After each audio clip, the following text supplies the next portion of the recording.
Next time you see me in a film and I'm crying, it's going to be like this. And just that came from you, so thank you.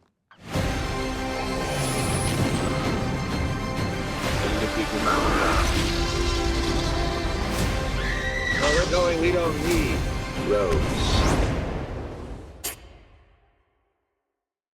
Mr. Gleeson, good to see you again, my friend. Nice to see you, Jake. How you doing? I'm doing well. You ever get tired of making good movies? You're just going to keep doing it. I'll keep doing it as long as they let me. Honestly, it makes my life easier, man. I got to tell you. I want to jump into this because I love you in this role. And this role is my favorite type of character for an actor to play because after 30 seconds on screen, I want to know everything about who this guy is. And your performance is so good that I feel like we don't necessarily hear his entire history, but we can assume a lot. So I'm sort of curious, when you take on a character like this, how much history and backstory to this guy do you make up on your own, even if we don't actually learn about it in the movie? Yeah, first of all, thank you very much. Very nice thing to say. And yes, with this, I had to do even like more filling in of the blanks than I normally would, because I don't know people like him. I had to like kind of watch interviews, study research, look at like photo books, and then go out to a couple of areas where someone like Jackie might be from or live, all that sort of stuff. And that was like really interesting. But it's dark material. He lives in a dark place, you know, and exists in a dark realm in terms of how he feels when he leaves his front door.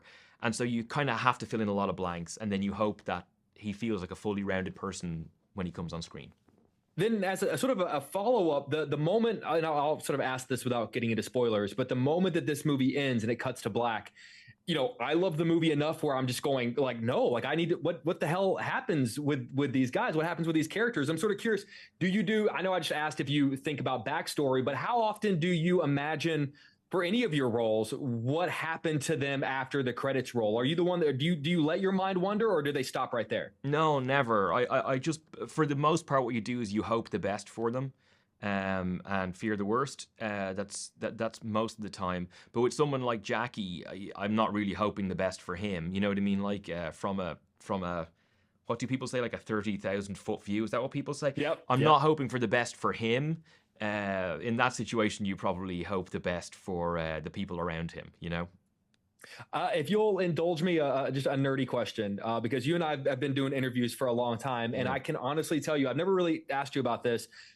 Very few movies make me openly gagging cry the way About Time does.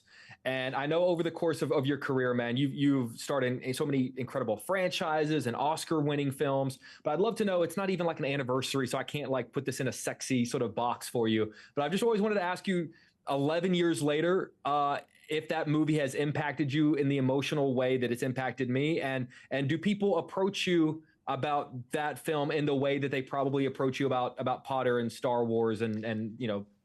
Yeah, remarkably, it's grown and grown and grown over the years, and has become the, you know, maybe the biggest thing that people want to talk to me about. And Is that really for real? I mean, maybe it's right up there. And I think that's kind of amazing. Certainly more people talk to me about it now than ever did before, but the number is now kind of crazy. And I think I love that because I think it's a positive film to put out into the world.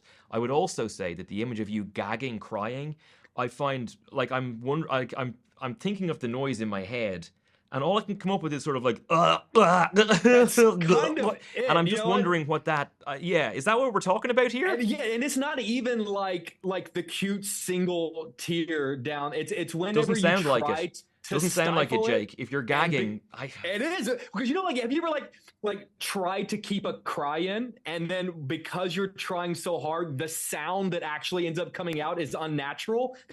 Sounds like you're puking. No, it kind of is. No, but I will keep it in mind for future characters. Next time you see me in a film and I'm crying, it's going to be like this,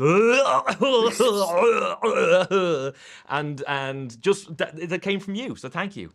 And so you're gonna do it and then look at the camera and just give me like a little wink, and then no. The acting will be enough. You'll know it when you hear it. Yeah. Weirdly, that my whole description of my crying I gave to the studio as a quote to put on the poster, and they didn't use it. It was like a whole paragraph. You needed just a voice memo. A voice memo would have been enough. they used one of the best films of the year, but I thought my quote was way better. Hey man, I always love talking with you, man. Not only do you make amazing films and give incredible performances, but you're also just genuinely one of my favorite people to talk with, and I always really do appreciate your time. Likewise, that was very lovely. Thank you very much, Jake. Good to see you again, my friend. Bye bye.